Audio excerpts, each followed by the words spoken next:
네, 안녕하세요. 오늘 이 시간은 드디어 철학과 굴뚝청소부를 다시 2019년 버전으로 제 강의를 시작하는 시간입니다.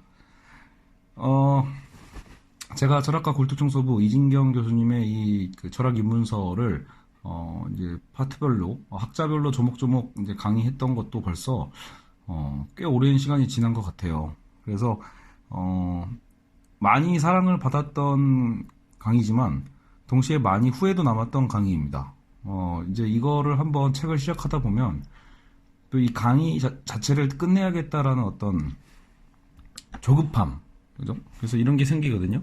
그것 때문에 다시 들어보면 정말 너무 말을 빨리 너무 빨리 그 막 새벽에 막 어쨌든 급하게 녹음하고 막 하느라고 피곤한데도 그래서 너무 빨리 하고 그래서 다시 들어보면 저조차도 이게 정확히 무슨 얘기를 하려고 하는 걸까? 내가 잘 이해하고 말하고 있는 걸까? 싶은 부분들이 많이 있더라고요. 그래서 몇 년이 지난 지금 또 그동안 저도 좀 더 공부를 했겠죠. 그래서 철학과 굴뚝청소부를 해설하는 강의이면서 또 중간중간 제가 알고 있는 또 추가적인 어떤 지식들이 있다라면 좀 더 덧붙여서 정리할 수 있는 그런 시간을 가져보도록 하겠습니다. 그리고 또 마침 요즘 저희 이제 어제 처음 시작을 했는데 철학과 굴뚝청소부 또 강독 수업을 시작을 했어요. 그래서 그 수업 강독 시간에 했던 수업도 녹음을 해서 그대로 올릴 테니까요. 그리고 어, 두 가지 버전으로 앞으로 업로드 된다고 생각하시면 됩니다. 일단은 저 혼자서 일단 이 교재에 좀 더 충실하게 수업을 하는 해설 강의가 있고 강독반 수업은 아무래도 학생들이 있잖아요. 그래서 약간 이런 상호 어떤 소통의 어떤 부분이 있고 그래서 질의응답 부분도 있기 때문에 학생들의 질문에 따라서 수업의 어떤 방향이 많이 뭐 움직일 것 같아요. 그래서 어떤 그런 역동성을 그대로 또 담아내서 그냥 기본 해설 강의에서는 또 들을 수 없는 또 많은 그 현장감이나 이야기들을 들을 수 있지 않을까 싶어서 그건 그거대로 가치가 있을 때는 같이 업로드를 하도록 하겠습니다. 물론 이제 강독 수업 자체를 봤을 때 뭐 거의 뭐 잘 알아들을 수 없거나 아니면 정말 뭐 내용이 좀 딴 데로 가거나 이럴 때는 그때는 올리지 않도록 하겠습니다. 그래서 일단 스타트는 두 가지 버전으로 올리는 걸 목표로 한다. 아시겠죠? 자, 그러면 이제 드디어 대망의 철학과 굴뚝청소부 2019년 이 버전 강의를 이제 데카르트 편부터 스타트를 끊어보도록 하겠습니다. 자, 제가 철학과 굴뚝청소부의 이 책을 지금까지도 계속 붙들고 있는 이유는 저의 신념은 확고합니다. 좋은 책은 많이 볼수록 좋다. 예, 그리고 다시 볼수록 새롭다. 예, 그래서 분명히 내가 보이는 만큼 보이는 것 같거든요. 그래서 같은 글을 읽어도 저의 어떤 지식이 쌓이고 쌓이는 만큼 보이는 내용들이 있기 때문에 예전에는 그냥 대충 모르고 넘어갔던 그 문장과 표현들이 다시 읽을 때는 이게 그 내용이구나. 그리고 이게 이런 이전에 다르게 공부했던 어떤 방향과 이렇게 연결되는구나. 라는 것을 알게 됩니다. 네, 그렇기 때문에 좋은 책은 여러분 최소 3번 이상씩 읽으십시오. 조급함을 버리세요. 그러니까 너무 많은 책을 읽어야겠다라는 조급함을 좀 벗어나야 그래야 더 많은 지식을 저는 얻을 수 있을 거라고 생각을 합니다. 사실 저 역시도 뭐 집에 헌책방 가서 나름 쇼핑하는 거죠. 어떻게 보면 그게 가장 큰 즐거움인데 그러다 보면 책이 쌓이고 못 읽는 책들이 또 넘쳐나죠. 결국 다 읽지도 못하고 다시 저도 또 재판매해야 되는 상황들이 벌어져요. 그래서 저도 요즘 올해는 2019년만큼은 책 구입하는 거를 좀 자제하고 지금 집에 제가 아직 안 읽은 책들 그리고 혹은 또 이렇게 철학과 굴뚝청소부 또 읽잖아요. 또 역시 제 인생의 중요한 책들은 또 다시 한번 꼼꼼히 뜯어보면서 또 일부러 강의로 이렇게 기록을 남기고 있습니다. 여러분도 항상 스스로 한 번씩 자기가 공부한 것들을 되짚어보고 다른 사람한테 설명해보고 그리고 저처럼 뭐 수업할 수 있으면 가장 좋겠죠. 자, 그러면 시작을 할게요. 일단 이진경 선생님의 이 철학과 굴뚝청소부의 가장 큰 골조를 이해해야 됩니다. 그냥 무턱대고 학자부터 하나하나씩 공부하는 게 중요한 게 아니고요.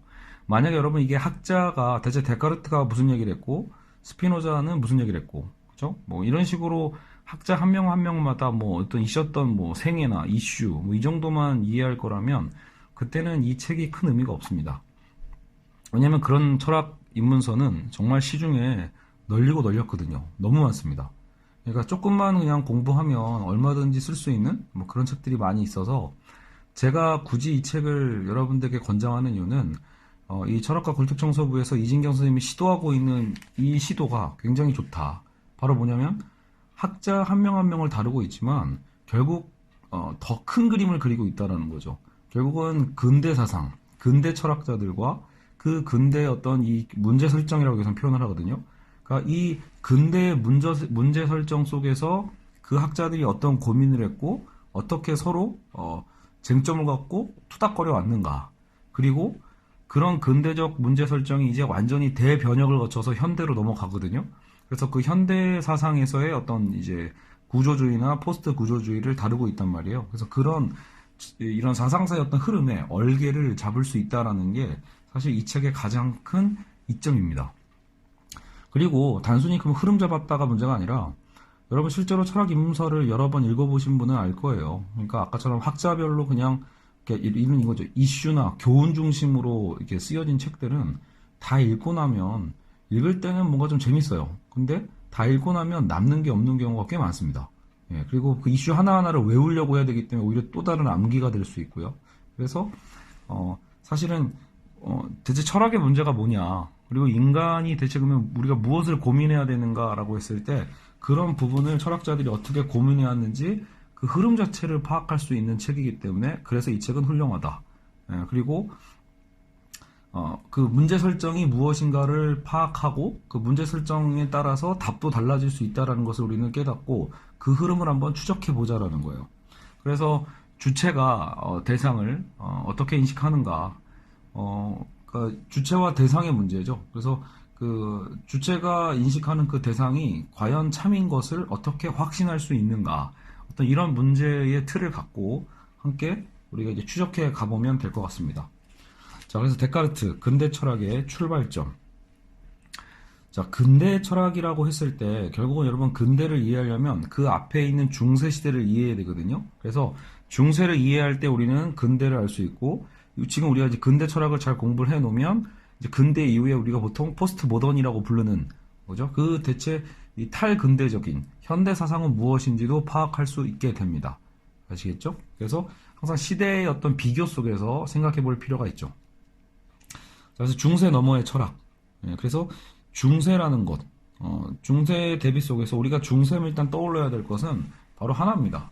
중세하면 신을 떠올리시면 됩니다. 여기서 말하는 신은 여러분이 알다시피 기독교의 신이죠. 근데 또 참고로 여기서 말하는 기독교의 신이라 함은 지금 여러분 뭐 그냥 개신교인가 카톨릭인가 헷갈릴 수 있잖아요. 물론 역사적으로 봤을 때는 중세에는 여러분이 알고 있는 지금 일반적인 교회 있죠? 그 교회는 존재하지 않았을 때예요. 1517년에 마르틴 루터가 종교개혁을 일으켜야 그때서부터 신교, 프로테스탄트가 생기기 때문에 그 이전에는 구교라고 부릅니다. 구교 카톨릭이죠. 자, 그래서 중세는 신의 시대다라고 했을 때 그 신은 다른 어떤 잡신들을 얘기하는 게 아니라 이거는 기독교의 신을 얘기한다. 기독교의 절대적 하나님, 그 유일신 하나님이죠. 예, 그래서 사실상 이게 서구 역사에 되게 중요한 줄기가 된단 말이에요. 어쨌든 중세의 이 천년은 결국 어떤 이런 기독교와의 어떤 관련 속에서 신과 우리와의 관계 속에서 흘러간다고 보시면 됩니다. 그래서 우리는 중세 하면은 신을 생각하시면 되고요. 그러면 신이 주체였고, 그러면 신이 주체고 인간은 오히려 신이 만든 피조물로서 인간과 자연은 신에 의해서 통치받는 대상, 도구에 불과하죠. 그런 어떤 틀, 이분법의 어떤 틀을 머릿속에다가 딱 그려 놓으시면 편합니다. 그래야 나중에 이제 근대로 넘어갔을 때 신은 저 바깥으로 비껴나가고 인간이 주체의 자리를 꿰차는, 인간이 이제 주체의 자리, 데카르트가 오늘 얘기하는 생각하는 나를 통해서 어떤 주체 철학의 자리에 인간이 들어서고, 그리고 그럼으로써 또 인간과 자연이 또 이분화되는 그런 어떤 그림을 머릿속에 여러분이 그려 넣으셔야 합니다.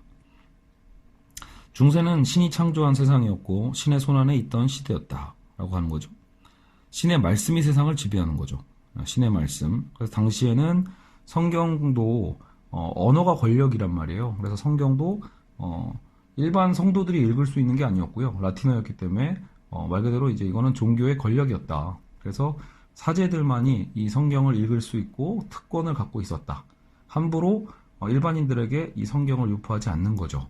그럼으로써 절대적인 지식 독점을 할 수 있었습니다.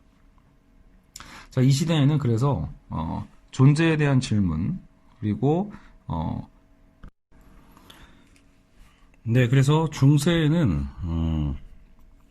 존재에 대한 고민은 그냥 신이 창조했기 때문에 우리가 왜 존재하는가에 대한 질문에 대한 답변에 있어서도 크게 막힐 것이 없었습니다.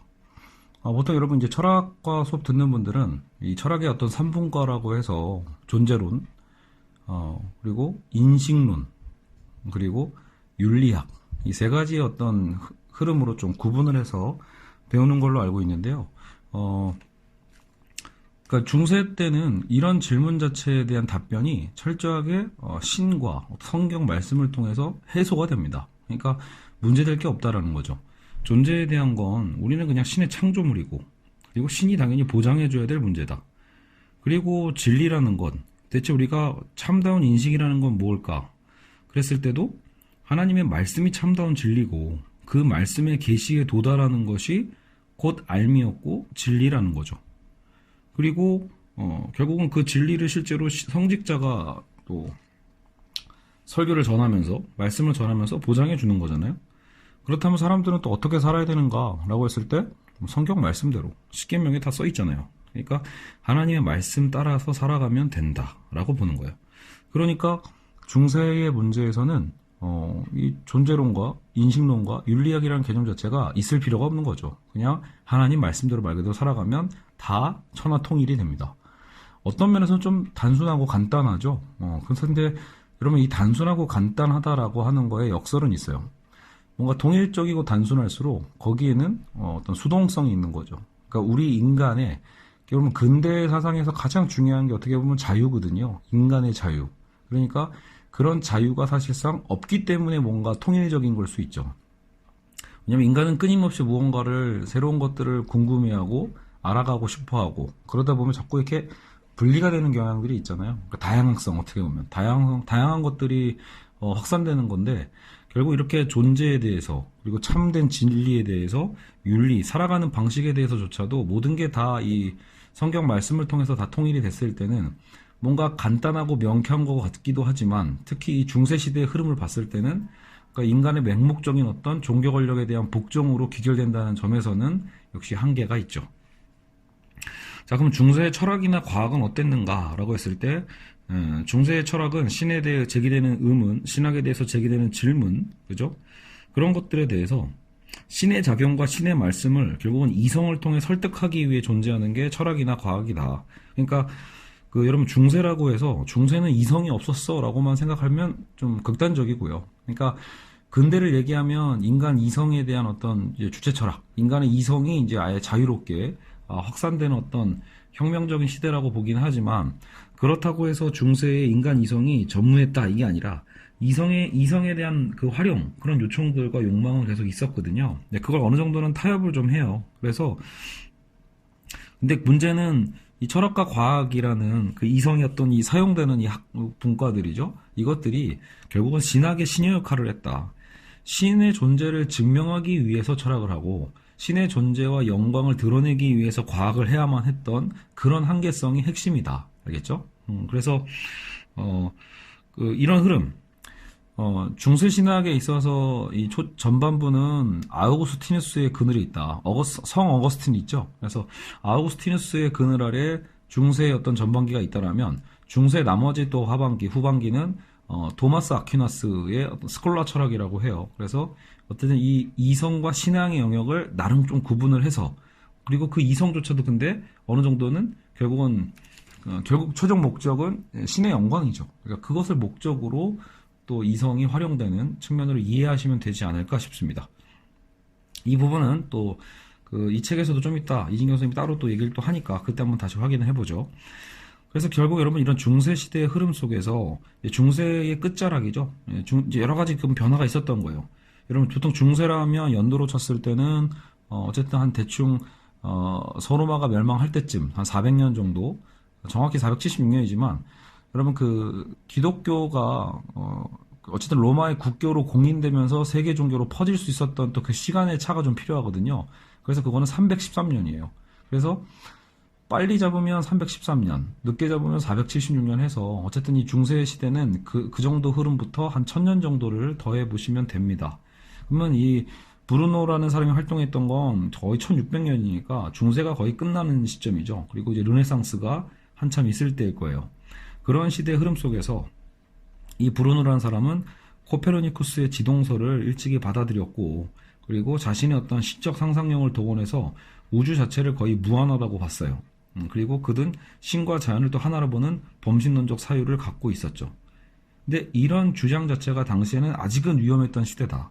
예. 왜냐면 중세의 끝자락이어도 종교의 권력 자체는 존재하고 있었기 때문에 약화는 됐더라도 결국은 중세적인 신 개념, 기독교적인 신의 개념과는 전혀 다른 게 범신론이거든요. 그래서 이 범신론은 지금도 여러분 그 교회 다니는 분들이 보면은 범신론을 보통 이단이라고 보죠. 그러니까 저 마을 나무가 신이 깃들여 있다. 우리를 그 조상신이고 아니면 이 마을을 지켜주는 수호신이고 이렇게 생각하는 거에 대해서 왜 이렇게 기독교에서 자꾸 이렇게 크게 반발하냐면 기독교는 범신론이 아니기 때문에 그래요. 기독교의 하나님은 유일한 하나님이고 그래서 어떤 그런 모양 안에 형태 안에 어떤 갇혀가지고 뭔가 존재하는 것 같은 여러 개로 수많은 다른 신으로 존재할 수 없다. 다신교가 아닙니다. 그래서 이 범신론에 대해서 주장하는 이런 브루노는 용서받을 수 없었기 때문에 결국 브루노는 나중에 사형을 당하죠. 사형도 화형입니다. 태워 죽이는 쪽으로. 그랬던 시대라는 거예요. 그만큼 시대의 변화 속에서 브루노와 같은 선구자가 있고 희생자가 있고, 근데 이런 브루노의 또 희생이 있었기 때문에 그 이후에 갈릴레이나 데카르트도 등장할 수 있었던 셈이에요. 그래서 이 중세 철학의 어떤 이런 지금 경계선상에 와 있는 거죠. 자, 그래서 고대와 달리 중세의 과학이라는 건 신께서 창조하신 이 세계의 운행 법칙, 오묘하고 조화로운 세계의 운행 법칙을 인식하는 학문으로 존재했다. 철학도 그랬던 것처럼, 그러니까 신학의 신여라고 했잖아요. 그래서 철학과 마찬가지로 신학의 그늘 아래 늘 있었고 그 안에서만 허용되다 보니 우리는 그래서 중세를 암흑의 시대라고 부르는 거죠. 미학 오디세이 그 진중권 선생님 1편에 대해서는 제가 해설 강의를 한 적이 있는데, 그러니까 그 미학 오디세이에서도 그런 이제 중세 미술에 대한 흐름 같은 게 좀 보여지거든요. 그러니까 예술사에 있어서도, 그러니까 여러분 르네상스가 그러니까 중세의 끝자락에서 왜 튀어나오냐면 예술가들이 참을 수 없는 거예요. 결국은 그런 억압, 결국은 인간이 하고 싶어 하는 것, 보고 싶어 하는 것, 표현하고 싶어 하는 것들을 결국은 어떤 종교의 이름으로 억압한 셈이니까 결국 거기서 특히 예술적 분야부터 터져나오기 시작하는 거죠. 반항이. 어떤 반항이죠? 우리도 인간이고 우리 인간의 모습을 표현하고 싶다. 인간의 삶을 그대로 그려내고 싶다. 자꾸 우리가 신에 대한 영광만 찬양하고 이러는 게 아니라 우리도 뭔가 인간다움에 대한 얘기를 하고 싶다. 라고 하는 거죠. 그래서 르네상스라는 건 부활하다예요. 그래서 고대 그리스의 인문주의로 돌아가겠다. 이겁니다. 그러니까 고대 그리스는 그래도 되게 인간적인 어떤 여러 예술들이 발전해 왔었단 말이에요. 그래서 그리스 로마 신화에 나왔던 신들조차도 인간의 모습을 투영했던 신들에 불과했기 때문에 사실상 그거는 인간주의에 가까웠다라는 거죠. 그래서 고대 그리스의 그런 인간주의를 여러분 인문주의라고 생각하시면 돼요. 그래서 인문학이 막 대단한 것 같지만 결국은 인간에 대한 사유예요. 인간 그 자체에 대한. 그래서 그걸로 되돌아가겠다. 그게 결국은 르네상스고요. 이런 르네상스의 흐름이 이제 계속 전개되면서 이제 예술 분야에서 어떤 그런 먼저 그 스타트를 끊었다라면 그러면서 이제 과학 분야에서도 움직임이 생기는 거죠. 철학 분야에서도 움직임이 생겨서 결국은 데카르트의 오늘의 선언에 이르게 되는 겁니다. 그래서 이제 근대 철학이 시작이 되는 거죠. 자, 그래서 결국은 그 당시에 있었던 이런 브루노와 같은 혹은 갈릴레이와 같은 사람들을 어쨌든 당시 신학에서는 이단자로 봤기 때문에 그리고 이제 그런 그 종교의 어떤 권력에 대해서 그러니까 비판하는 사람들이 여기서 이제 학자 이름이 나오는데 로스켈리누스나 아벨라르라고 하는데 이 사람들은 유명론이라고 불리는 견해를 제출한다. 그래서 유명론을 이제 우리가 추후에도 다시 한번 다루게 되는데요. 이 유명론인과 실제론의 대립이에요. 그러니까 기독교에서 말하는 하나님은 사실상 이제 실제론이라고 할 수 있어요. 그러니까 허망한 신이 아니잖아요. 우리가 그냥 신은 가짜야. 신은 그냥 이름뿐이지 사실상 존재하지 않아. 그냥 나를 정신적으로 위로하기 위해서 존재해 라고 믿는다면 그것은 사실 유명론이에요. 오직 유자에 이름 명자죠. 오직 이름만 있다. 그래서 이름만 있는 것이 아니라 오히려 신은 확실히 존재한다, 실제한다라고 하는 게 실제론이죠. 그래서 유명론과 실제론의 어떤 사상적 대립이 이 당시에 있었다고 합니다. 그리고 어떻게 보면 이 흐름이 나중에 또 이제 근대 사상에서도 학자들끼리 어떤 대립으로 또 계속 이제 유지가 된다고 볼 수 있고요. 자, 그리고 계속해서 우린 중세를 지금 암흑의 시대로 얘기를 하고 있는데, 뭐 한켠에서는 여러분 또 그렇다고 중세를 이렇게 오래오래 지금 이제 그 흐름을 제대로 이해하기 위해서 어느 정도는 그렇게 중세는 암흑이야라고 하고 근대는 이성의 시대고 빛의 시대야라고 딱 구분을 하면 솔직히 이제 우리가 이해하기 편하잖아요. 편하기 때문에 우리가 일단 그렇게 익히되, 하지만 항상 여러분 공부하다가 이런 여지를 좀 남겨두셔야 돼요. 그러니까 중세는 그러면 진짜로 어두웠냐? 당연히 물리적으로 어두운 건 아니잖아요. 그러니까 중세 안에서도 사실 사람들이 한없이 종교 권력 안에서 꼭 완벽하게 잡혀 살고 이런 건 아니란 말이에요. 혹은 근대 이성의 어떤 시대라고 해서 모두가 이성적이고 그런 삶을 살았던 건 더더욱이 또 아니고요. 결국 여러분 지금 우리가 배우고 있는 이 모든 흐름들, 이 책들은요, 결국은 학자잖아요. 선구자적인 학자들의 어떤 주장들이에요. 그러니까 그 시대의 학자들이 주장했던 이론들은 어떻게 보면 우리 삶 속에 젖어들기까지는 또 한 수백 년이 걸리거든요. 그리고 또 모두가 그렇게 사는 것도 아니고요. 학자들의 어떤 분석인 거지, 세계를 보는 눈의 어떤 관점이지, 현실은 또 전혀 다르게 또 살아가는 경우들도 있기 때문에 우리는 항상 공부를 할 때도 여지를 열어둬야 됩니다. 자, 그래서 어쨌든 그래서 이제 중세에 대한 우리는 얘기를 지금 하고 있었죠. 자, 그리고 데카르트 얘기로 슬며시 이제 들어가게 됩니다. 자, 데카르트는 이제 어떻게 보면 좀 운이 좀 좋은 학자이기도 했다. 시대적으로 이제 1590년부터 1650년까지 살았는데, 이 시대적 흐름이 아무래도 아까 그 브루노보다는 한 50년 더 살잖아요. 그러니까 시대적으로도 이제 그 격변의 시대에 나름 혜택도 얻었다. 사실 데카르트의 주장이 뭐 50년 더 빨랐더라면 뭐 브루노처럼 화형당했을 수도 있겠죠. 자, 두 개의 코기토 들어가 보죠. 자, 데카르트가 근대 철학을 열었다라고 하는데, 데카르트 철학의 가장 큰 1원리를요, 코기토라고 합니다. 코기토는 라틴어로서 나는 생각한다 라는 의미예요. 나는 생각한다. 그래서 우리는 보통 데카르트 하면 뭘 떠오르냐면 나는 생각한다, 고로 존재한다. 코기토 에르고 숨이라고 하는 거죠. 나라고 하는 주체가 존재하는 건 바로 내가 생각하기 때문이라고 본 점에서 나라는 존재를 신의 피조물로 본 중세적 관점과는 이제 결정적으로 달라진다라는 거예요. 그러니까 의심해도 의심할수록 확실한 것, 가장 확실한 지식은 결국은 생각하는 나, 코기토라는 거예요. 코기토만큼은 그 무엇으로 의심해도 확실할 수밖에 없는, 바로 이 바닥에서부터 우리가 입증될 수밖에 없는 확실한 지식이라는 거죠. 여러분, 데카르트의 기획이라는 거, 데카르트가 결국은 이런 연구를 하게 된 이유 중에 하나는 그 목적이 중요해요. 목적. 오늘 아까도 얘기했지만 문제 설정이 중요하다고 했잖아요.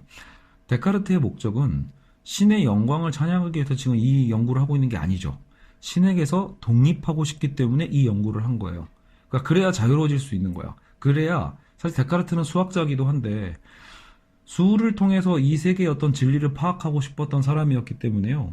종교적인 어떤 말씀 속에서 진리를 찾고자 했던 게 아니라는 거죠. 그래서 오히려 신의 말씀을 거부한 건 아니에요. 신앙은 있었으니까. 하지만 그 신앙은 신앙의 영역에만 붙들어 둘 뿐이고, 그러면서도 본인이 나름대로 수학자로서도 연구해야 될 것들은 얼마든지 연구하고 싶었다라는 거죠. 자유롭게 연구하기 위해서는 사상적으로 자유를 얻어야 돼요. 근데 문제는 자유를 얻으려면 독립자금이 필요한데, 그 얘기는 다시 말해서 아까 앞에서 우리가 정리했던 존재론, 인식론, 윤리학, 이 세 가지의 어떤 질문에 대해서 이제는 신이 답변할 게 아니라 인간 스스로가 답변할 수 있어야 한다라는 거죠. 인간 스스로 답변 못할 바에는 다시 신에게 돌아가야겠죠. 여러분, 집에 가출한다고 해서 가출 청소년이 집으로 다시 웬만하면 돌아가는 이유는 뭐예요? 말 그대로 독립할 수 있는 능력이 없기 때문이죠.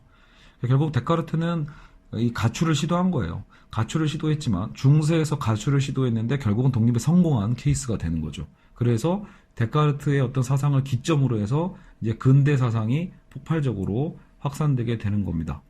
그래서 데카르트가 찾은 가장 확실한 지식이 뭐냐? 신에게 기대지 않으면서도 가장 확실한 지식은 생각하는 나다라는 거예요. 재밌게도 이 문제 설정에 대한 이야기를 대비하기 위해서 지금 이 책에서는 아우구스티누스의 코기토도 나옵니다. 그러니까 아우구스티누스도 나는 생각한다, 고로 존재한다라는 그 1원리를 똑같이 얘기했다라는 거예요. 되게 흥미로운 사실이죠. 아우구스티누스는 여러분 중세의 전기란 말이에요. 중세 신학을 집대성하고 결국 중세 사상의 어떤 뿌리라고 할 수 있는데 그 아우구스티누스의 자리와 근대 사상을 열어젖힌 데카르트의 자리는 완전히 다르죠. 그러니까 아우구스티누스는 중세의 시작점, 데카르트는 근대의 시작점이에요. 둘의 위치가 완전히 다른데 주장했던 그 말을 나는 생각한다, 고로 존재한다는 명제는 아우구스티누스도 똑같이 얘기했다라는 거예요. 특이하죠? 근데 이제 이 명제는 같지만 목적이 다르다라는 거예요. 다시 얘기하면 문제 설정이 달라서 그러면 당연히 어거스틴이 추구했던 건 뭐냐면 하나님의 완전성이죠. 오히려 하나님의 영광, 신에 대한 영광과 완전성을 증명하기 위한 과정에서 이 명제를 찾은 거고요. 그리고 데카르트는 정반대죠. 신에게서 벗어나서 인간 스스로가 완벽한 지식, 확실한 지식에 다다르기 위해서 나는 생각한다, 고로 존재한다를 말했기 때문에 다르다는 거예요. 결국은요. 주장 자체는, 명제 자체는 같지만 사실 문제 설정이 다르다. 여기 잠깐 필요한 부분을 조금 읽어볼까요? 아우구스티누스는 플라톤과 기독교의 교리를 종합했다. 믿음과 이성을 종합하려 했다. 이로써 중세 철학 전체를 기초 지은 사람이다. 플라톤의 철학이란 한마디로 완전한 세계인 이데아가 있고 실제 세계는 이 이데아의 그림자라는 것이다. 그래서 인간의 인식은 그림자인 감각 세계에서 이데아의 세계로 상승하는 것이라고 한다. 아우구스티누스의 주장은 도식적으로 말하자면 플라톤 철학의 이데아 자리에 대신 신을 넣은 거예요. 신을 놓고 플라톤의 철학을 따라 기독교 교리를 전개하는 것이라고 말할 수 있다. 그래서 신이란 개념에 입각한 철학이 만들어진다. 지금 이 설명한 이 구절이 그래서 어떤 나름대로 신플라톤주의라고 전 들었거든요. 그러니까 여러분 플라톤은 언제 사람이죠? 고대 그리스의 철학자죠. 그래서 소크라테스의 제자고 플라톤의 제자가 아리스토텔레스입니다. 근데 그 플라톤의 가장 핵심적인 주장 중에 하나가 이데아론인데 플라톤은 이데아의 세계라는 완전한 세계를 가정을 하고 그 이데아 세계가 결국은 물론 그것도 실제한다고 믿었을 거예요. 그럼 이데아의 세계는 근데 정작 우리의 현상 세계는 보이지 않아. 그래서 완전한 세계의 복제물, 그것의 어떤 짝퉁이 우리 이 시대, 이 현재라고 봤거든요. 그래서 인간 세계는 이데아의 그림자인 거예요. 이데아의 어쨌든 복제품. 그렇기 때문에 이원론이 생기죠. 완벽한 세계와 불완전한 오늘날 우리 현실 세계. 그런 플라톤의 기본적인 어떤 사상 체계가 그 당시에 어쨌든 플라톤은 유명했기 때문에 그 당시 유럽 사회에 어느 정도는 다 통용되고 있었을 거란 말이에요. 그러니까 그런 플라톤의 유명했던 그 대가의 철학이죠. 이 대가의 사상을 어떻게 보면 아우구스티누스는 차용했다고 볼 수 있어요. 그래서 그걸 차용했을 때 얻게 되는 효과가 뭘까를 생각해 보면 당시 이제 막 기독교는 이제 막 생긴 신생 종교처럼 보였을 거란 말이에요. 세계사 쪽에서는 새롭게 등장한 종교였죠. 또 되게 약한 히브리 민족들이라는 되게 작은 민족의 종교란 말이에요. 그러니까 그 종교를 당시에 가장 큰 제국이었던 로마 제국의 국교로 삼으려다 보면 뭔가 납득이 돼야 되잖아요. 포교를 할 때 이해가 돼야 되고요. 근데 문제는 유일신 종교가요. 진짜 실제로 유일했어요. 여러분 그 고대 종교사에서 보면 기독교 같은 유일신교가 거의 없거든요. 그러니까 요게 설득되기가 되게 어렵단 말이에요. 그래서 그것을 설명할 때 어떻게 보면 플라톤의 이원론을 기독교의 신학과 접목을 시켜버리면 더 이해가 쉽겠죠, 오히려. 그래서 여러분 어떻게 보면 천국과 지옥이라는 개념이 철저하게 이원화되는 측면이 있습니다. 그래서 이데아의 세계라는 그 완전한 세계 개념을 하나님의 어떤 신의 자리로 이렇게 치환을 해버리는 거죠. 그리고 불완전한 이 세계 자체를 죄의 어떤 타락한 세계로 도식적으로 맞춰 놓으면 이분법의 세계가 발생을 하죠. 그렇게 됨으로써 포교 활동을 하는 데는 더 안성맞춤이었을 겁니다. 그래서 이 플라톤주의를 받아들였다. 라고 이해하시면 됩니다. 문제는 뭐냐면 중세 전반기는 플라톤 철학이 지배했다라면 중세 후기에는 아리스토텔레스의 철학이 결정적 영향을 획득하게 되는데, 다시 얘기하면 기존의 플라톤 철학만으로는 지금 계속해서 생겨나는 지식의 증가를 감당하기 힘든 거예요. 그러니까 답변이 다 하기 어려워지는 거죠. 그렇기 때문에 아리스토텔레스의 개념을 도움받아서 새롭게 중세 철학을 집대성한 게 바로 토마스 아퀴나스고, 그것을 우리는 스콜라 철학이라고 합니다. 그래서 역시 그 토마스 아퀴나스는 자연에 대한 증가하는 지식을 신학의 틀 안에 흡수, 포섭하려는 것이었다. 그래서 문제는 이거는 이제 여기서도 다음 장에 나온다라고 나오니까 일단 우리가 스콜라 철학은 뒤로 미루시고요. 아우구스티누스로 다시 되돌아가서, 아우구스티누스는 결국은 그의 목표는 신과 영혼이었다. 그래서 그에게는 자연물의 인식이나 기타 유사한 지식은 그 자체로는 불필요한 거였고, 신학적 명제를 증명하기 위해 필요했다. 자, 이제 목적 자체가 다르죠. 데카르트는 자연을 연구하고 싶어 했거든요. 그래서 자연을 인간의 능력 스스로 자발적으로 연구하고 싶었다면, 아우구스티누스는 그건 별로 중요한 게 아니에요. 오직 신과 영혼, 인간의 영혼의 관계가 중요하죠. 그래서 그에게서 이성의 출발점은 결국은 계시죠, 계시. 근데 문제는 이 신의 계시를 아구스티누스는 이해하려면 믿으라라고 했거든요. 이해하기 위해서는 일단 믿어라. 약간 이런 거죠. 근데 문제는 그 당시에도 왜 회의론이 없었겠냐라는 거예요. 그런 믿음에 대해서 끊임없이 믿을 수 있을까 의심하는 어떤 회의론들이 있을 때, 그런 회의론을 반박하기 위해서 이제 아구스티누스가 고민을 하게 되고, 그럼으로써 이제 우리가 그런 수많은 의심 속에서도 결코 의심할 수 없는 걸 찾아야 되는데, 그게 바로 나는 생각한다, 고로 존재한다다 라는 거죠. 그래서 어쨌든 나의 존재에 대한 이 확실성, 의심하는 나가 없다면 의심하는 건 있을 수도 없다라는 거죠. 그래서 아우구스티누스는 회의론자들이 의심한다는 사실이야말로 의심하는 사람이 존재한다는 것을 확실하게 보여주고 있다고 말한다. 사실 이 부분까지도 여러분 데카르트의 어떤 이 과정과도 비슷해요. 목적이 다를 뿐이지. 근데 이제 중요한 건 그렇게 존재하는 나, 그리고 그렇게 존재하는 나가 여럿이 있는데 그들이 모두 인정하는 지식. 여기서 예를 들면 2 더하기 2는 4와 같은 수학적 지식은 반박할 수 없는 확실한 것이죠. 그죠?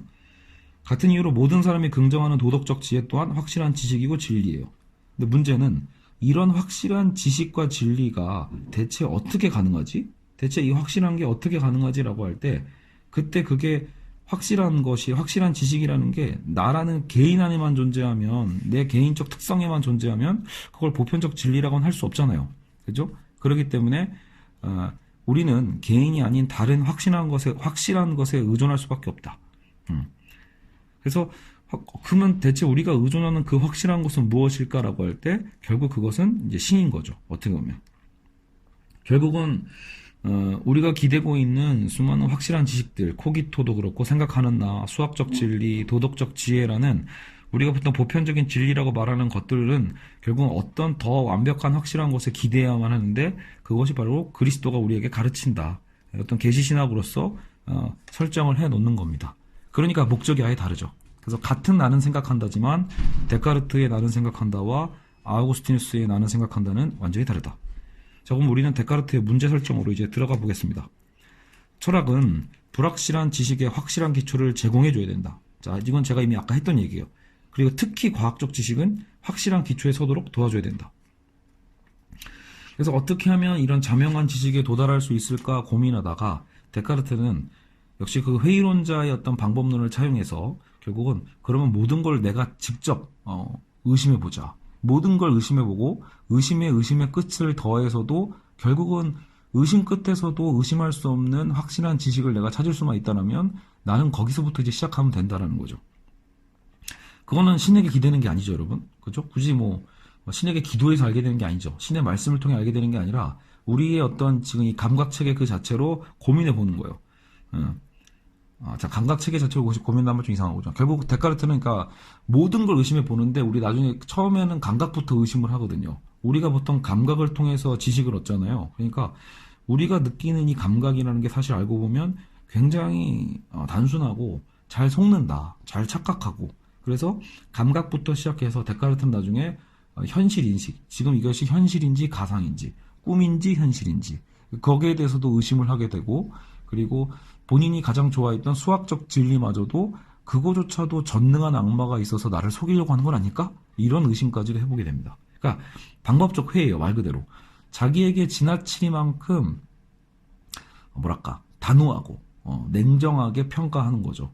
조금이라도 의심할 수 있는 건 일단은 진리가 아니야라고 제껴두자라는 거예요. 알겠죠? 의심의 끝을 거쳐서도 의심할 수 없는 진리를 찾자라는 거죠. 그런 식으로 이제 찾는 거예요. 그렇게 해서 아까 얘기해서 찾은 게 코기토라는 거죠. 적어도 내가 생각하는 동안에, 혹은 여러분 지금 우리가 의심하고 있는 동안에도 의심하고 있는 나는 존재해야만 하잖아요. 이해가죠? 지금 의심하고 있는 작용은 분명히 진행형이죠. 우리가 현재 의심하고 있다라면 뭐든지 의심하고 있는 그 지금 이 순간에 최소한 의심하고 있는 어떤 작용이 있다라면 그 작용을 만들어내고 있는 주체는 꼭 있어야 되잖아요. 근데 그 주체는 누구죠? 나죠. 그 의심을 지금 누가 대신해주고 있는 게 아니니까. 그러니까 최소한 우리는 사유하고 있는 동안, 의심하고 있는 동안에는 우리는 존재한다라는 거예요. 그리고 여기서 중요한 게 뭐냐면 나라는 자아가 자신의 능력으로서 확실한 것을 생각할 수 있다는 사실이고, 확실한 지식에 도달할 수 있는 이 능력이 어디에 있다? 인간 자신에게 내장되어 있다는 게 굉장히 중요합니다. 그러니까 이거는 아까 아구스티누스와 확실히 갈라지는 지점이에요. 아구스티누스는 결국은 최종적으로 확실한 지식은 신에게 의존하는 거였다라면, 데카르트는 신에게서 벗어나고 싶은 게 목적이라고 했잖아요. 그렇기 때문에 우리가 이 확고한 뒤에서 보면 이제 명석판명한 지식이라고 하는데, 이 확고한 지식을 얻게 되려면 결국은 그것은 우리 안에 이미 내재되어 있다. 이미 우리 안에 탑재된 거죠. 어디서 빌려올 필요 없이. 그죠? 나중에 여러분 이 부분이 우리가 영국의 경험론과 갈라지는 지점입니다. 영국의 경험론자들은 이게 진리가 내 자신 안에 내장되어 있는 게 아니라 오히려 우리는 백지에서 태어나서 경험을 통해서 우리는 쌓아가는 거다 라고 보는 게 영국의 경험론이라면, 데카르트는 대륙의 합리론을 대표함으로써 핵심은 본유관념이다. 본래적으로 타고나는 이 확실한 지식에 이르는 능력을 타고난 관념, 본유관념이라고 합니다. 그래서 이성 안에 내장되어 있다라는 거겠죠?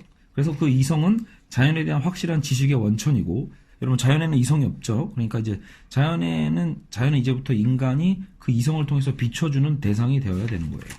알겠죠? 결국은 이 문제 설정의 차이에 따라서 우리는 아구스티누스와의 어떤 차이도, 공통점도 있지만 차이점이 어떤 건지도 보게 됐고요. 데카르트의 나는 생각한다, 고로 존재한다가 어떤 의미인지, 어떻게 도출됐는지도 간단하게 살펴봤습니다.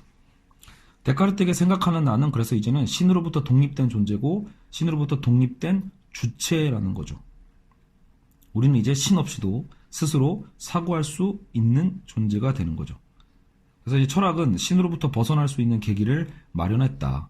주체라는 범주는 근대 철학에서 가장 중심적이고 근본적인 범주니까 여러분 꼭 기억해 두셔야 됩니다.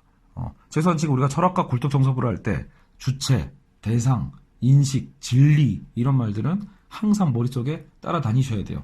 제가 예를 들어 어떤 학자를 지금 막 소개하고 설명하고 있더라도 여러분이 이 강의를 듣다가 중간중간마다 근데 여기서 지금 주체가 누구지? 근데 여기서 지금 진리가 어떻게 설정되고 있는 거지? 이걸 계속 머릿속으로 정리를 해 가셔야 도움이 됩니다.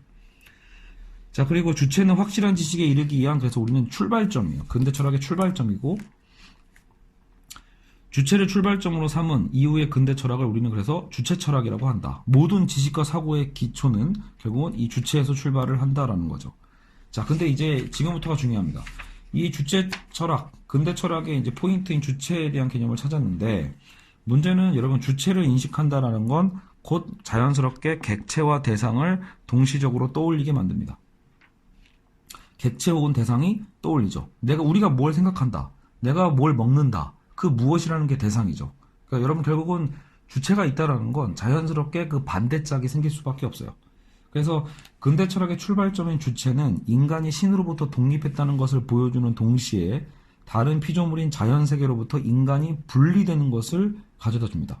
그래서 우리는 이제 자연과도 다른 존재가 될 수밖에 없고, 자연세계와는 본질적으로 다르고, 자연은 이제 우리에게, 인간에게 객체가 됩니다. 그래서 제가 오늘날 환경 파괴의 근본적인 원인도 사실은 여기에 있다라고 생각할 수 있는 거죠. 어떻게 보면 이제 자연과 인간은 분리가 됐고, 자연은 인간의 도구와 대상으로서 이제 개발의 도구가 되니까요. 그죠? 자원이 되고. 그래서 결국 이게 오늘날의 환경 파괴의 근원적인 원인을 제공하게 됩니다. 자, 근데 이제 중요한 문제는 인식하는 주체가, 자, 인간이 대상과 분리되고 주체가 지금 어때요? 인간이 지금 자연과도 떨어졌잖아요. 그러면 인식하는 주체가 인식되는 대상과 일치하는지 어떻게 우리는 알 수 있는가의 문제가 중요해집니다. 이게 이제 인식론이거든요. 철학에 있어서. 내가 과연 알고 있는 지금 내가 알고 있는 평소에 알고 있는 동물, 여기서는 곤충인 벌이 나왔는데, 말 그대로 내가 평소에 알고 있다라고 생각했던 게 정말로 그게 내가 알고 있는 지식과 실제로 그 대상이 정말로 일치하는가 일치하지 않는가에 대해서 확신할 수 있냐라는 거예요. 주체가 대상을 올바로 인식할 수 있는가가 인식론의 문제고, 이건 굉장히 중요한 문제다. 왜냐하면 애초에 여러분 중세 때는 진리의 문제를 종교적으로 해소했었잖아요. 근데 이제 우리는 진리를 우리가 찾아야 되거든요. 그러니까 지금 이건 진리의 문제가 되는 거예요. 주체가 대상을 어떻게 인식할 수 있는가는 주체가 신으로부터 독립할 수 있었던 것도 나라는 주체가 진리에 이를 능력이 있다라고 믿었기 때문에 지금 독립을 한 거잖아요. 아, 이제 나라는 주체를 찾았으니 우리는 신에게서 이제 떠날 수 있어. 준비를 갖춘 거죠. 근데 막상 집을 떠나왔더니 진리에 이를 능력이 없게 되면 정말 이건 뭐 창피한 거죠, 사실은요. 정작 나왔더니 진리를 보장할 수 있는 능력이 정작 없네. 뭘로 확신하지? 이렇게 되는 거예요. 진리를 지금 확인할 주체는 찾았는데 그 주체 덕분에 객체가 생겼고, 주체와 객체의 이 벌어짐, 이 분리됨 속에서 어떻게 우리는 이걸 확신할 수 있게 되는가. 결국 여러분 이제 진리라는 게 되게 중요해지는 거예요. 이건 그러니까 종교적 진리라기보다 근대 철학의 진리는 그래서 확실한 확실한 지식을 얘기합니다. 암을 얘기하고, 주체에게 출발한 근대 철학이 어떻게 도달해야 될 목표가 진리다. 그러니까 출발은 주체라면 우리가 앞으로 근대 철학에서 도달해야 될 목적점은 항상 진리입니다. 그래서 우리는 이 진리의 문제를 우리는 찾아야 돼요. 주체는 근대 철학의 출발점이자 진리는 그 목표점이다 라는 거 기억해 두시고요. 자, 그러면 이제 진리에 이르는 길, 그럼 대체 우리는 진리에 어떻게 이룰 수 있는가 라고 했을 때, 기본적으로 데카르트는 두 개의 실체론을 먼저 주장을 했어요. 사유, 코기토를 되게 중시한다고 했지만, 그러니까 생각하는 나는, 생각이라는 실체 자체는 당연히 부인할 수 없겠죠. 하지만 우리 눈앞에 보이는 모든 세계 있죠. 우리 지금 현재 우리가 눈 뜨고 있는 내 눈에 보이는 모든 물건들이 진짜 그거인지 아닌지에 대한 확실성이 지금 아까 문제라고 했잖아요. 그 진리에 대한 문제는 발생하지만 최소한 걔네들이 지금 여기 공간을 차지하고 있는 건 맞죠. 의심되면 만져보세요. 그러니까 우리 눈에 보이는 모든 물체들이 공간을 점유하고 차지하고 있잖아요. 그거를 연장이라고 합니다. 그래서 그거 자체는 존재하고 있는 건 확실하다라는 거죠. 다만 그것이 어떻게 우리가 알고 있는 지식과 일치할 수 있는가의 문제는 좀 별개의 문제더라도 데카르트는 두 개의 실체를 구분한 거예요. 변함없는 불변적인 본질이 바로 실체인데, 그죠? 다른 곳에 의존하지 않는 영원한 특징을 갖고 있는 그 실체. 그죠? 그래서 모든 물체의 실체는 연장으로 존재한다. 어떤 공간을 차지하고 있음으로써 존재한다는 거예요. 그리고 사유는 또 한마디로 생각하는 성질이고요. 그래서 데카르트는 두 개의 실체론을 가정을 해서 이 데카르트를 이원론자라고 해요. 그래서 사유와 연장, 혹은 다른 말로 쉽게 얘기하면 정신과 육체라는 두 실체의 어떤 결합을 통해 인간은 이루어진다.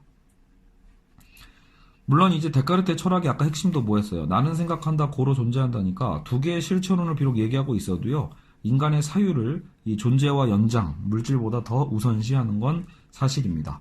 그래서 생각과 사유에 대한 것을 강조하다 보니 데카르트의 철학은 어떤 면에서는 관념론이다라고도 보통 지칭을 받죠.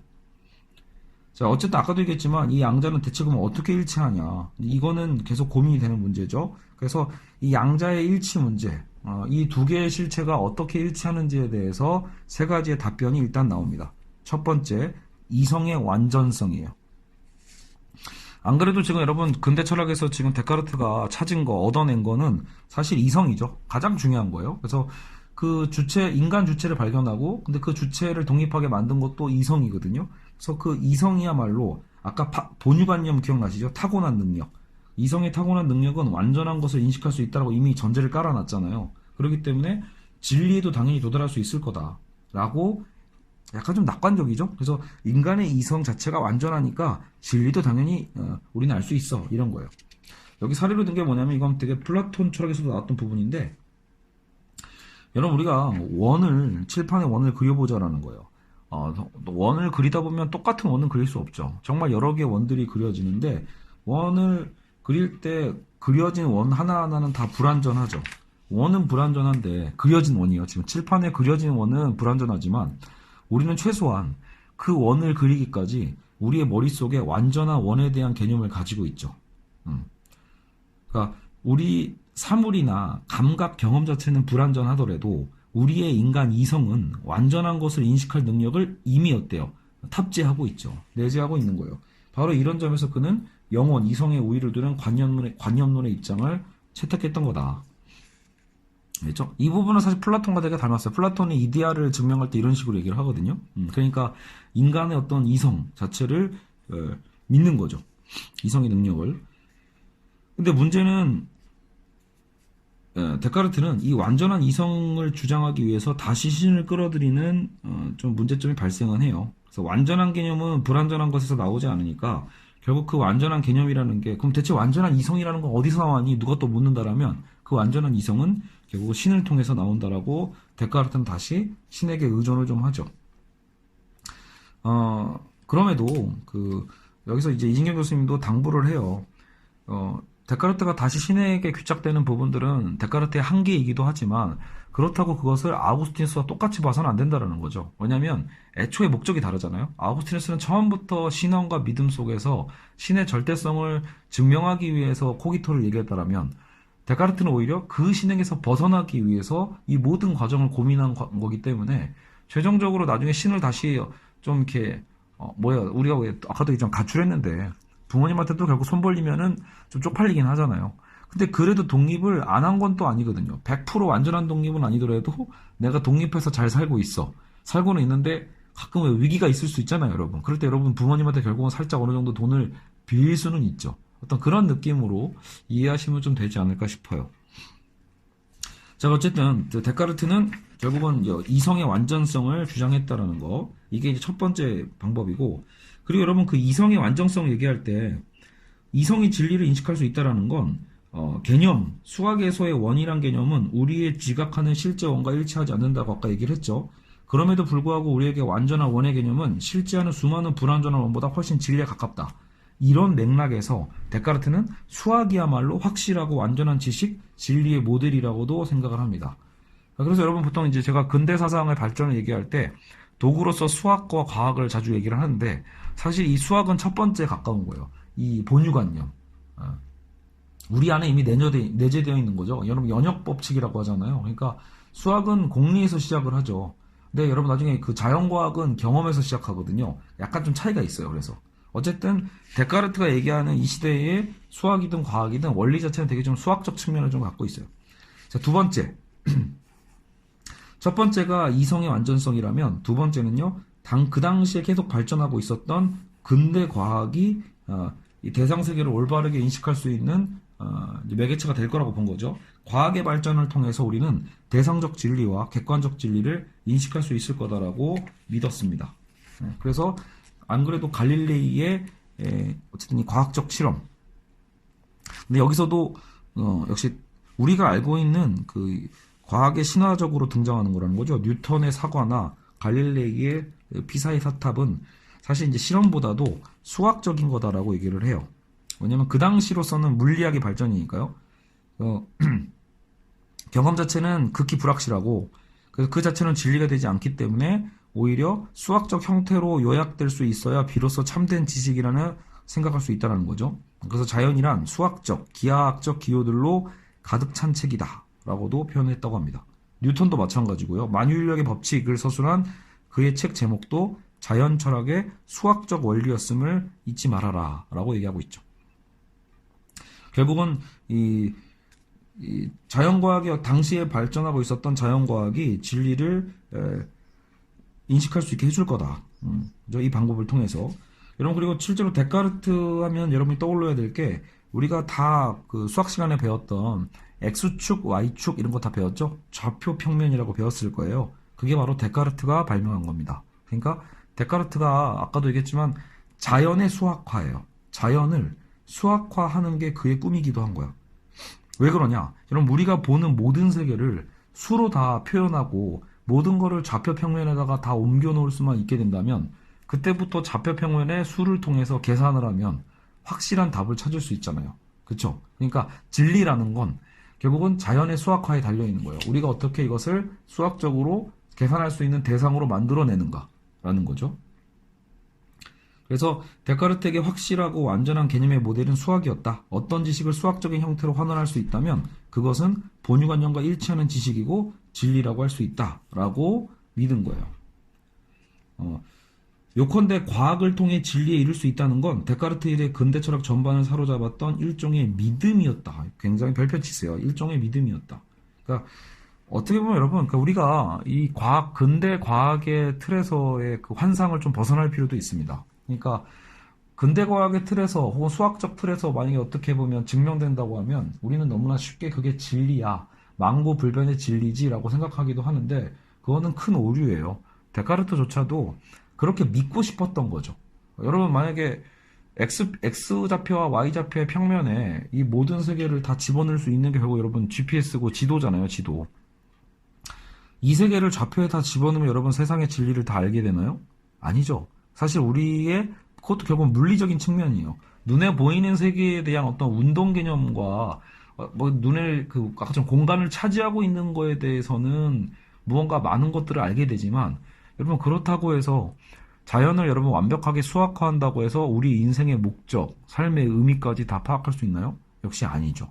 그러니까 결국은 이 근대의 기획이라는 것 자체가 뭔가 진리라는 건 자연을 수학하면 찾을 수 있지 않을까라는 그런 믿음 체계죠. 또 하나의 믿음이에요. 그러니까 중세 때는 절대적 신에 대한 믿음이었다면 근대는 결국은 이 자연에 대한 믿음인 거죠. 인간 이성에 대한 믿음이라는 게 좀 더 맞겠죠. 인간 이성이 그 자연을 연구해서 우리를 진리의 진리로 데려가 줄 거야 라고 했던 일종의 이것도 믿음 체계다라고 보실 수 있습니다. 그래서 여러분 과학과 수학이라는 단어만으로 당연히 객관적이고 당연히 진리야라고 생각하는 건 어리석은 거다라고 생각하실 필요가 있습니다. 그것도 하나의 인간의 믿음 체계다. 자, 근대에는 어떤 지식도 자신이 과학적임을 입증할 수 있을 때에야 비로소 존재할 권리를 얻게 됩니다. 그래서 근대에는 모든 지식이 과학과 연결이 돼요. 과학화하려고 하는 거죠. 과학주의야말로 진리의 기준이 됐던 게 바로 근대다. 자, 세 번째, 정신과 육체의 일치 문제인데 이건 윤리학의 문제로서 데카르트는 이것도 제가 아직 목이 다 낫지가 않아서 아직도 꾀꼬리까지는 아니더라도 깔끔한 목소리가 잘 안 나네요.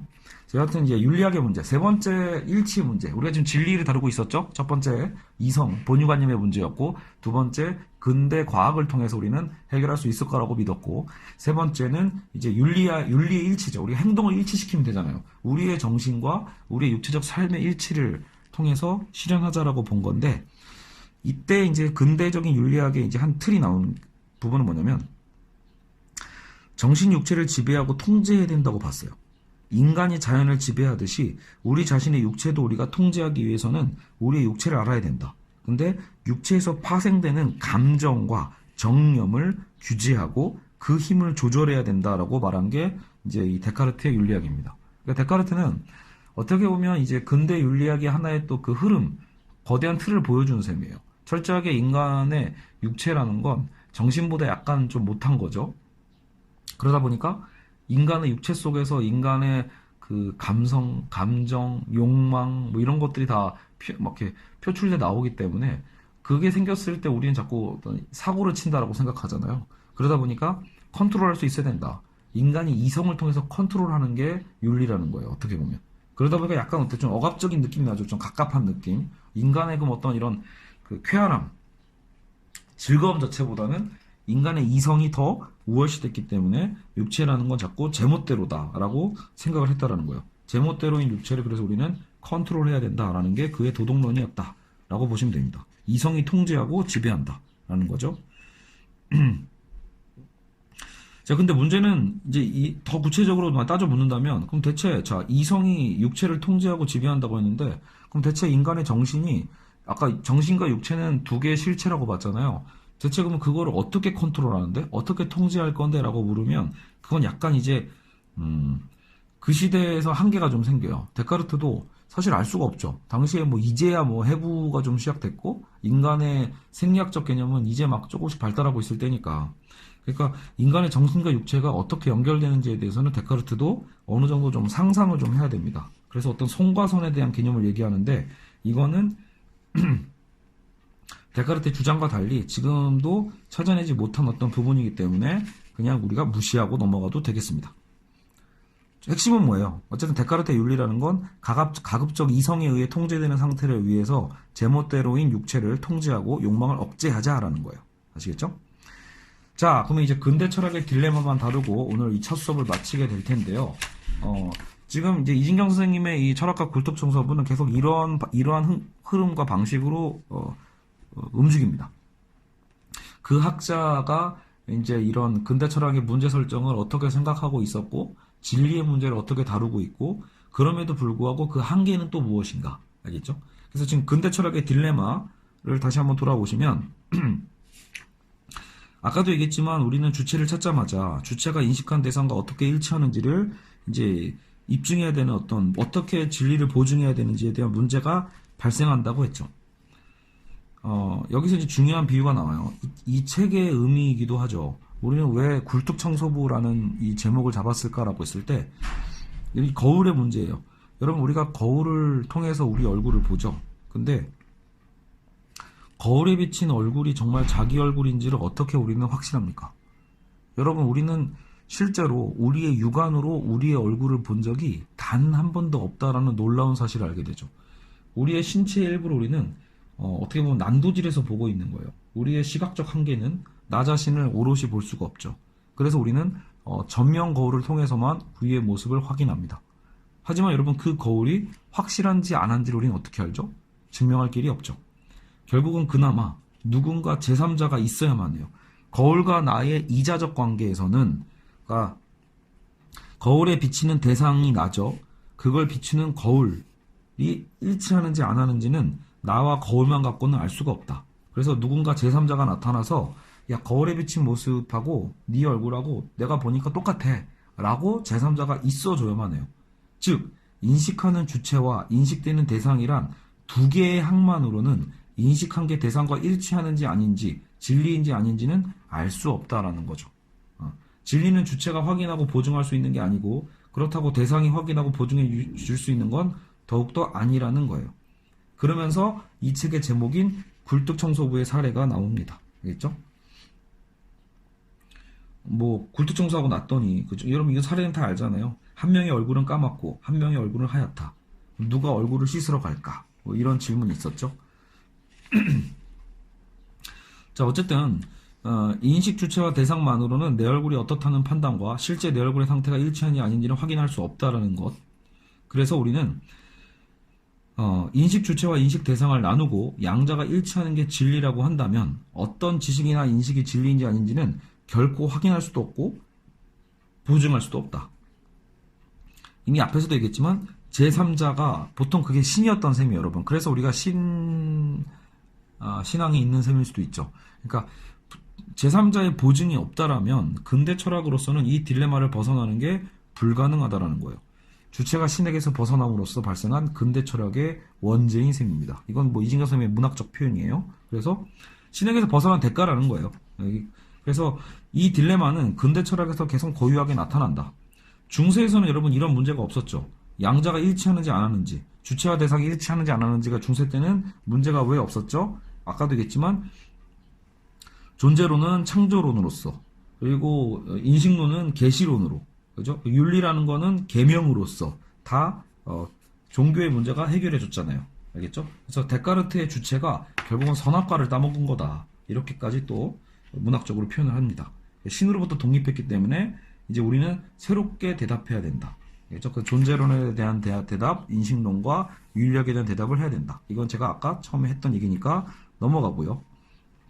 자, 그리고 신학 없는 철학, 신에게서 벗어난 인간에게 가장 필요했던 게 그래서 결국 과학이에요. 우리는 과학에 그래서 더 절실하게 기댈 수밖에 없죠. 이제는 신에게 기댈 수 없기 때문에 인간은 과학에 기대게 되고, 그래서 여러분 근대 철학의 가장 큰 특징으로 우리는 과학주의를 생각하시면 됩니다. 그럼 근대하면 이성이고 근대하면 과학주의구나. 이렇게요. 어떤 지식이 과학인지 아닌지는 과학 자신이 확인하고 보증할 수 없기 때문에 여전히 과학도 완벽한 해결책이 되지는 않아요. 그렇죠? 그래서 주체와 대상 사이의 진리를 판단해줄 어떤 절대적 존재로서 제3자가 없다면 양자의 일치를 보증할 수 없다는 것을 계속 반복을 하고 있고, 그래서 데카르트도 아까 열심히 독립해놓고 다시 신을 끌어들이는 거고, 나중에 보게 되겠죠, 여러분. 영국 경험론의 버클리도 그렇고, 또 근대 철학의 어떤 정점에 있는 해결조차도 신을 또 끌어들인다라는 거죠. 결국 이거는 계속해서 우리가 근대 사상가들을 괴롭혔던 근대 철학의 딜레마다라고 보시면 됩니다. 그리고 또 하나의 딜레마는 유아론의 딜레마예요. 이 유아론은 오직 나만 존재한다라는 얘기거든요. 그러니까 지금 여러분 100명 정도의 사람이 있는데 100명 모두가 데카르트가 얘기한 것처럼 나는 생각한다, 고로 존재한다라고 얘기할 수 있죠. 그러니까 모두가 100명의 주체가 있는 거예요. 문제는 이 100명의 주체가 다수가 함께 모여서 동일한 것에 대해서 똑같은 판단을 할 수 있냐라는 거예요. 그러니까 100명이 실체적 주체로서 어떤 사유체계를 시작할 수는 있겠지만, 근데 그 100명이 모두가 똑같은 대상, 하나의 대상을 봤을 때 모두가 동일한 대답을 할 수 있어야 우리는 그걸 진리라고 할 수 있잖아요. 근데 역시 그거를 누가 보증하냐라는 거예요. 그런 문제가 발생을 하는 거죠. 과연 누구 말이 맞는지를 어떻게 판단할 것인가? 내가 알고 있는 것만이 진리고 그래서 진리는 주관적이야 라고 말해버리면 그걸 유아론이라고 하거든요. 그래서 가끔 데카르트가 유아론자로서 비판을 받기도 합니다. 결국 앞으로 우리는 이제 이 부분을 다루게 되는 거예요. 데카르트는 이제 근대 철학의 문을 열었습니다. 자, 그러면 이제 이 문이 어떻게 전개되고 어떤 식으로 답변되고 반박되는 과정을 앞으로 우리는 이제 같은 대륙의 합리론자지만 전혀 다른 식으로 펼쳐갔던 스피노자, 그리고 또 경험론을 중시했던 영국의 로크, 버클리, 휴물 대립적으로 다뤄보게 될 것이고요.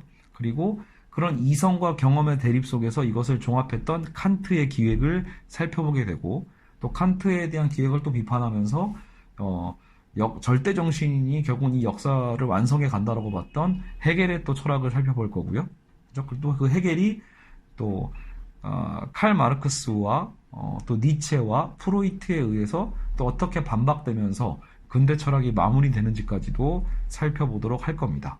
그게 이제 이 철학과 굴뚝청소부의 절반의 분량이에요. 그래서 이 근대 철학이 어떻게 마무리가 잘 되고, 그리고 나서 이제 현대 사상가들이 등장을 하죠. 그래서 이제 소시르의 언어학부터 시작을 해서 구조주의, 그리고 그걸 넘어서는 나중에 이제 푸코나 들레즈 같은, 라칸 같은 또 포스트 구조주의까지 우리는 다 한번 훑어보게 될 것입니다. 어쨌든 지금 데카르트를 다루는데도 1시간이 걸린 만큼 앞으로 이 수업이 결코 쉽지만은 않겠지만 조금이나마 여러분이 쉽게 더 이해할 수 있도록 그래도 시간이 좀 늘어지더라도 더 많은 부연 설명을 그냥 급하게만 마구마구 빨리빨리 얘기하지는 않겠습니다. 자, 여러분, 그러면 이제 철학과 굴뚝청소부 수업이 시작됐으니 앞으로도 기대 많이 해주시고요. 2019년 버전이 몇 년 전에 했던 그 버전보다 조금 더 정리가 잘 되고 좀 더 많은 지식을 전달할 수 있기를 바라면서 이제 두려운 마음으로 첫걸음을 떼어봤습니다. 여러분 들어주셔서 감사합니다. 다음 시간 스피노자 편에서 만나도록 하겠습니다.